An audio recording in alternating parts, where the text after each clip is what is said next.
اعوذ باللہ من الشیطان الرجیم بسم اللہ الرحمن الرحیم الحمدللہ رب العالمین الصلاة والسلام علی اشرف الانبیاء والمرسلین وعلی اولادہ المعصومین اما بعد فقد قال اللہ تبارک وتعالی فی القرآن المجید کل نفس ذائقۃ الموت ثم الینا ترجعون۔ پہلے تمام دیکھنے والوں کی خدمت میں سلام پیش کرتا ہوں، اس کے بعد شکر گزار ہوں یوسف زہرا ٹی وی والوں کا کہ جنہوں نے مجھے یہ موقع بخشا کہ جنت البقیع کی مختصر تاریخ اور اس کی حیثیت کے موضوع پر آپ سے چند گزارشات عرض کر سکوں۔ تو خداوند متعال نے اپنے اس کلام میں ایک قانون بنایا ہے کہ جو بھی نفس ہے اس کو موت آنی ہے، جو بھی دنیا میں آیا ہے، جو بھی زندہ ہے اس کو موت آنی ہے سوائے خدا لازوال کے۔ اور اسلام نے انسان کی عزت و عظمت کو مد نظر رکھتے ہوئے موت کے بعد اس انسان کے لیے کچھ ایسے قوانین اور ایسے حکم جاری کیے ہیں کہ جن کے مطابق اس کو سپرد زمین کیا جاتا ہے۔ تو جس جگہ پر اس کو دفنایا جاتا ہے تو اس جگہ کو ہماری اور آپ کی زبان میں قبر کہا جاتا ہے، اور جب یہ قبریں ایک جگہ پر بہت ساری جمع ہو جائیں تو اس علاقے کو، اس منطقے کو، اس زمین کے حصے کو کہتے ہیں قبرستان۔ تو ہم دنیا کی تاریخ میں دیکھتے ہیں تو بہت سارے قبرستان اپنی ایک خاص حیثیت کے مالک ہیں، ایک خاص اہمیت کے حامل ہیں۔ تو ان قبرستان میں ہم دیکھتے ہیں کچھ قبرستان مختلف ممالک میں، جیسے آپ عراق میں دیکھیں وادی اسلام ہے، مکہ میں چلے جائیں وہاں پہ جنت المعلا ہے، اور اسی طرح سے مدینے میں جنت البقیع ہے، اور جو آج ہمارا موضوع سخن رہے گا۔ تو جنت البقیع جو اب رسول خدا کے روزے کے بالکل ہی ساتھ مل چکا ہے، پہلے یہ شہر مدینہ سے باہر تھا۔ اور جنت البقیع کب شروع ہوا، یہ قبرستان کیسے بنا، کہاں سے اس کی سٹارٹنگ ہے، تو یہ سب باتیں میں کوشش کروں گا کہ اس 6-7 منٹ میں آپ کے خدمت میں عرض کر دوں۔ تو جب جنت البقیع کی تاریخ کو ہم دیکھتے ہیں تو اسے کہا جاتا ہے البقیع الغرقد، البقیع الغرقد، غرقد غین را قاف دال غرقد۔ تو بقیع کی معنی تو یہ ہے کہ ایک وسیع زمین جہاں پر بہت ساری جھاڑیاں، پھول پودے اور جنگلی جو ہیں پودے وہاں پر بہت باکثرت اگتے ہوں، تو اس کو کہا جاتا ہے بقیع۔ اور اس کو غرقد اس لیے کہا جاتا ہے کہ ایک خاص قسم کا پودا ہے جس کو نام دیا جاتا ہے غرقد، وہ اس جگہ پر بہت زیادہ اگتا تھا، اسی لیے اس کو کہا گیا البقیع الغرقد۔ تو اس کو بعد میں تقریباً 1-2 صدی پہلے اس کو جنت البقیع بھی کہا جانے لگا۔ تو یہ مدینے سے باہر تھا۔ اگر دیکھا جائے کہ یہ کب سے ہے قبرستان، تو اس میں 2 نظریے ہیں۔ ایک کا کہنا یہ ہے کہ یہ اسلام سے پہلے، اسلام کی پہلی تاریخ میں، اس سے پہلے جو تاریخ لکھی گئی ہے یا جو عربوں کی جاہلیت کا دور تھا، اس میں کوئی ایسا قبرستان نہیں ملتا بقیع کے نام سے۔ لیکن جب مکہ سے مسلمان ہجرت کر کے مدینے آئے، مستحکم ہوئے، تو رسول خدا نے اس جگہ کو مسلمان جو اس دنیا سے رخصت ہو جاتے تھے ان کے دفن کے لیے مخصوص کیا۔ تو یہ 2 نظریے ہو گئے۔ اب دیکھتے ہیں کہ جب مسلمان مکہ سے یثرب کی طرف آئے تو وہاں پر سب سے پہلے ایک اسعد بن زرارہ جو انصار میں سے ہیں، اور عثمان بن مظعون جو مہاجرین میں سے ہیں، یہ 2 شخصیتیں ایسی ہیں جو سب سے پہلے اس قبرستان میں دفن ہوئی ہیں۔ تاریخ کے حوالے سے اگر آپ دیکھیں، اگرچہ اس میں اختلاف پایا جاتا ہے لیکن ایک نظریہ یہ بھی ہے۔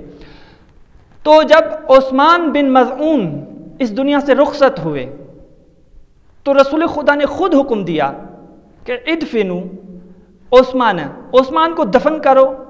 فی البقیع، بقیع میں۔ کیوں؟ اور رسول خدا نے اس حدیث میں اس کی جو ہے علت بھی بیان کی ہے کہ یہ عثمان کو تم یہاں پر دفن کرو اس لیے کہ یہ ہماری گزشتگان کی یادگار بن جائے۔ یہاں سے ایک اور بھی جملہ ہے جو ہمارے موضوع سے نہیں ہے کہ رسول خدا خود کہہ رہے تھے کہ قبروں کو باقی رکھو تاکہ گزشتگان کی جو ہیں وہ یادگار رہ جائیں۔ اس سے آگے چلتے ہیں کہ جب جناب ابراہیم رسول خدا کے فرزند کی ڈیتھ ہوتی ہے تو سب صحابہ مل کر پوچھتے ہیں اَیْنَ نُدْفِنُهُ، ہم اس کو کہاں پر دفن کریں؟ تو رسول خدا نے کہا اس کو ملحق کر دو عثمان سے۔ جب وہاں پر اس جگہ پر یعنی کہ بقیع میں رسول خدا کے فرزند کی تدفین ہوئی ہے، تو اس کے بعد مدینے کے لوگوں میں ایک شوق اور اشتیاق بڑھا کہ جب بھی کوئی ڈیتھ ہوتی تھی مسلمانوں میں سے تو وہ کہتے تھے ہم اس کو بقیع میں دفن کریں، اور اس طرح سے مختلف قبائل وہاں پر کچھ جگہیں معین کرتے ہیں کہ یہ ہماری جگہ ہے یہاں ہم دفن کریں گے، یہ ہماری جگہ ہے یہاں ہم دفن کریں گے۔ تو اس کے بعد جب یہ تھی ایک تاریخ کہ بقیہ کہاں سے شروع ہوا، تو اب بقیہ کی حیثیت کیا ہے، میں 2-4 حدیثیں اس میں بیان کر کے آگے کی طرف چلا جاؤں گا۔ تو ایک مرتبہ رسول خدا نے، جیسے صحیح مسلم میں بھی ہے، جناب عائشہ ام المومنین سے روایت ہے کہ رسول خدا ہر رات کو جاتے تھے جنت البقیع کے قبرستان پر، جہاں پہ وہاں قبریں تھیں مسلمانوں کی، وہاں پر جا کے سلام بھی کرتے تھے اور ان کے لیے طلب مغفرت کرتے تھے۔ تو رسول خدا کی اس فعل سے ہمیں پتہ چلتا ہے اگر قبروں پہ جانا واجب نہ بھی ہو، گرچہ واجب نہ بھی ہو، تو وہاں پر جانا، ان کے لیے طلب مغفرت کرنا، ان کے لیے دعا کرنا، یہ جائز کام ہے۔ اس سے آگے چلتے ہیں، ایک مرتبہ ام قیس رسول خدا کے ساتھ جنت البقیع جاتی ہیں۔ جب وہاں پر جاتی ہیں تو ام قیس کے ساتھ جو دوسرے بھی اشخاص تھے، جو شخصیتیں تھیں، تو رسول خدا نے فرمایا کہ یہ جو مقبرے تم دیکھ رہے ہو، یعنی جنت البقیع جو تم قبریں دیکھ رہے ہو، یہاں سے محشر کے دن تقریباً 70,000 طن محشور ہوں گے، یعنی یہ جنت البقیع کی حیثیت ہے، وہاں سے 70,000 طن محشور ہوں گے جو بغیر کسی حساب و کتاب کے، بغیر کسی پرسش کے بہشت میں داخل کیے جائیں گے۔ اب یہاں سے اندازہ لگائیے کہ کتنی بقیع کی حیثیت ہے۔ تو حتیٰ کہ جب رسول خدا تندرست تھے، جب رسول خدا اپنی جوانی میں تھے، جب رسول خدا اوائل ہجرت میں تھے، یعنی جب مدینے میں شروع میں آئے، جب یہ قبرستان بنا، تو اس کے بعد بھی حتیٰ کہ ملتا ہے تاریخ میں کہ رسول خدا اپنی اواخر ایام میں، جب زندگی کے آخری ایام تھے، تو حتیٰ مریضی کے حالت میں امام علی علیہ السلام کا ہاتھ لے کر، اس کا سہارا لے کر جاتے تھے قبرستان میں، اور یہ فرماتے تھے کہ میں مأمور کیا گیا ہوں کہ ان بقیع والوں کے لیے طلب مغفرت کروں، میں مأمور کیا گیا ہوں۔ حالہ یہ تھا کہ کس طرح بقیع وجود میں آیا اور اس کی حیثیت کیا ہے، اور یہاں سے بہت سارا بحث ہے جو میں بالکل ہی چھوڑ دیتا ہوں کیونکہ دامن وقت میں گنجائش نہیں ہے۔ آگے چلتے ہیں۔ اب سوال یہاں پر یہ پیدا ہوتا ہے کہ جب ہم آج بقیع کی حالات دیکھتے ہیں تو سوال یہ ذہن میں آتا ہے، اگر اتنی حیثیت ہے، قبروں پہ جانا مستحب ہے، اور رسول خدا کے عمل میں بھی ملتا ہے، روایات میں بھی ملتا ہے کہ قبروں پہ جاؤ، تو دوسرے ممالک کی طرح جب جیسے ہم عراق چلے جاتے ہیں، مصر چلے جاتے ہیں، آپ دوسرے مسلم ممالک میں چلے جائیں تو وہاں پر آپ کو مقبرے ملیں گے، ان کے اوپر جو زائر آتے ہیں ان کی آسائشوں کے لیے تمہیں اہتمام ملے گا، ان کے رہنے کے لیے تمہیں اہتمام ملے گا۔ تو سوال یہ پیدا ہوتا ہے کہ بقیع جو ایک اتنی پرحیثیت شخصیتوں کی قبریں ہیں وہاں پر، جیسے ازواج رسول ہیں، امہات المومنین ہیں، اولاد رسول ہے، اصحاب پیمبر ہیں، ان سب کے باوجود یہاں پر کوئی ایسا بندوبست کیوں نہیں ہے؟ کیا یہاں پر مقبرے نہیں بنے تھے؟ کیا مسلمانوں نے اس کو حیثیت نہیں دی؟ نہیں، دراصل اس کا جواب یہ ہے کہ یہ جو حالیہ حکومت ہے، جو ابھی سعودی عرب میں حالیہ حکومت ہے، جب یہ شروع میں اپنی حکومت قائم کرنے کے لیے کوششیں کر رہے تھے، یہ اپنی حکومت قائم کرنے کے لیے جد و جہد کر رہے تھے، تو تب انہوں نے جب مدینہ میں آئے، مدینہ کا محاصرہ کیا، مدینہ کا محاصرہ کرنے کے بعد وہاں پر لوگوں کو مجبور کیا اور اس شہر نے سقوط کر دیا اس کے سامنے، اور جب اس پر قابض ہو گئی، یعنی یہ بات ہے 1221 کی، سن 1221 ہجری قمری کی، تو اس میں انہوں نے جس بھی شہر پر ان کا شیوا تھا، ان کا یہ طریقہ تھا کہ جس بھی شہر پر یہ قابض ہوتے تھے تو وہاں پر جتنے بھی اماکن ہوتے تھے، آثار اسلامی ہوتے تھے، چاہے مقبرے ہوں، چاہے لائبریریز ہوں، چاہے کوئی خاص جگہیں ہوں، تو ان کو اس عقیدے کی بنا پر کہ یہ جو ساری چیزیں ہیں یہ شرک کا مظہر ہیں، اس عقیدے کی بنا پر اس کو منہدم کرنے کا، اس کو تباہ و تخریب کرنے کا حکم لاگو کر دیتے تھے۔ بالکل اسی طرح جب مدینے پر پہلی دفعہ جب مدینے پر پہلی دفعہ حاکم ہوئے تو یعنی 1221 قمری ہجری میں جب یہ یہاں پر مسلط ہوئے تو انہوں نے اس بقی کو جو تاریخ میں ملتا ہے بہت عالی شان گنبد رکھتا تھا، بہت عالی شان یہ مزاریں رکھتا تھا، تو ان ساری مزاروں کو انہوں نے منہدم کر دیا۔ حتیٰ کہ منہدم نہیں کیا، فقط انہوں نے کیا کیا، وہاں پر کوڑا اور کرکٹ پھینکنے کی جگہ کو معین کر دیا۔ دیکھو کتنے خبیث لوگ ہیں۔ وہاں پر جہاں پر امہات المومنین کی قبریں ہوں، جہاں پر اصحاب رسول کی قبریں ہوں، جہاں پر بی بی فاطمہ سے منسوب قبر ہو، جہاں پر 4 ائمہ شیعہ کی قبریں ہوں، وہاں پر ان کو منہدم کر کے زمین بوس کر کے وہاں پر کچرا پھینکنے کی جگہ بنائی جائے۔ اس کے بعد پھر کسی حاکم نے ان کو مدینے سے نکالا، تو پھر ایک مرتبہ دوبارہ، میں بالکل تیز ہی جا رہا ہوں، تو اس کو بالکل دوبارہ جب یہ 1344 قمری ہجری میں دوبارہ انہوں نے مدینے میں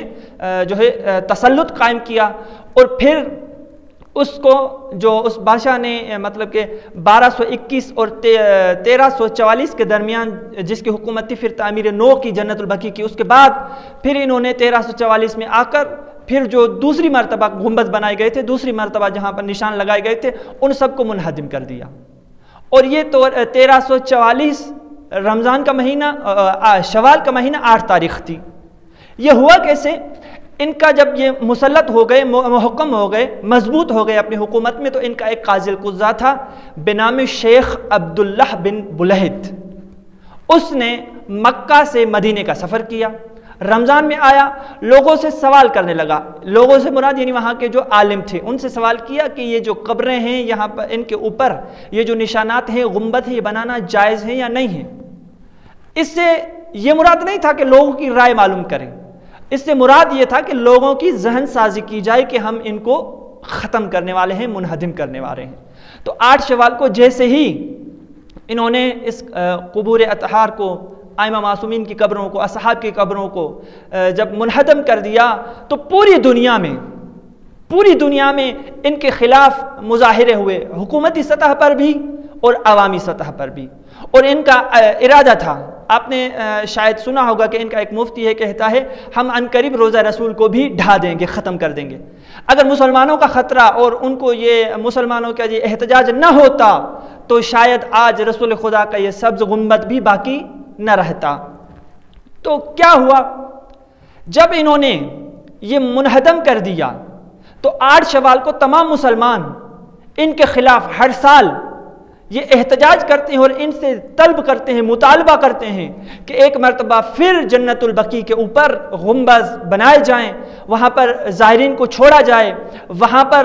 لوگوں کو زیارت کے لیے اجازت دی جائے۔ تو جب یہ کام ہوا تھا 8 شوال 1344 ہجری میں، تو ایران کی پارلیمنٹ میں جہاں پہ آیت اللہ مدرس، انہوں نے اس حکومت کو نامشروع قرار دیتے ہوئے ایک کمیٹی تشکیل دی کہ اس کے پیچھے کیا راز ہیں اور اس واقعے کی جو ہے وہ تحقیق کی جائے۔ اس کے بعد ایک کراچی میں جو ہے وہاں پر تمام علماء کی ایک میٹنگ ہوتی ہے، اس کے بعد وہ سارے سعودیہ سے طلب کرتے ہیں کہ تم نے جو یہ منہدم کیے ہیں قبریں، اس کے اوپر اب دوبارہ سے تعمیر نو کی جائے۔ بہت سارے شیعہ عالموں نے، آپ تاریخ پڑھ کے دیکھیے، بہت سارے شیعہ عالموں نے، بہت سارے سنی عالموں نے ہمیشہ ان سے یہی طلب کیا ہے کہ جنت البقیع کے اوپر بھی ہمیں قبریں اور مزارات بنائی دینی چاہیے۔ ایک مرتبہ آیت اللہ موسیٰ صدر نے کسی سعودی شہزادے کو خط لکھا اور ایک معاہدے کی یاد دہانی کرائی کہ دیکھو تم نے یہ معاہدہ کیا تھا کہ ہم جنت البقیع کے اوپر مزارات قائم کریں گے، اگر آپ قائم نہیں کر سکتے تو کم سے کم اتنا کیجئے کہ جو زوار آتے ہیں وہاں پر ان کے لیے ایک جگہ معین کیجئے، ان کے لیے سائبان بنائیے، ان کے لیے کھانے پینے کا انتظام کیجئے، ان کے لیے آرائشوں کا انتظام کیجئے، اہتمام کیجئے۔ تو پھر جا کر کہیں یہ جو آج امام حسن علیہ السلام، امام زین العابدین علیہ السلام، امام محمد باقر علیہ السلام کی جو قبور کے نشان ہیں، یہ ان کوششوں کے بعد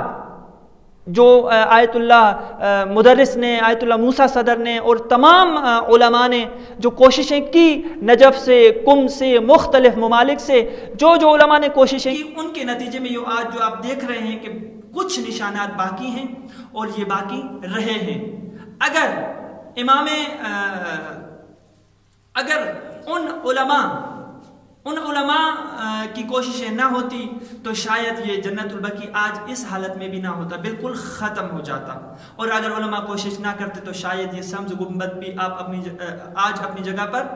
نہیں ہوتا۔ تو میں خداوند متعال سے دعا کرتا ہوں کہ خداوند متعال ہمیں یہ توفیق بخشے اور ہمیں یہ قوت بخشے کہ ہم ہر سال یہاں تک، جب تک جنت البقیع اپنی اصلی حالت میں آ نہیں جاتا، یعنی وہاں پر مقامات مقدسہ کے مزارات، وہاں پر جو اماکن تھے ان کو ہم دوبارہ بحال نہیں کر سکتے، ہم ان کو دوبارہ اپنی اصلی حالت میں لا نہیں سکتے، تب تک ہمیں توفیق دے، طاقت دے، ہم ہر 8 شوال کو اس خبیث حکومت کے خلاف اپنا احتجاج ریکارڈنگ کرواتے رہیں۔ اور اس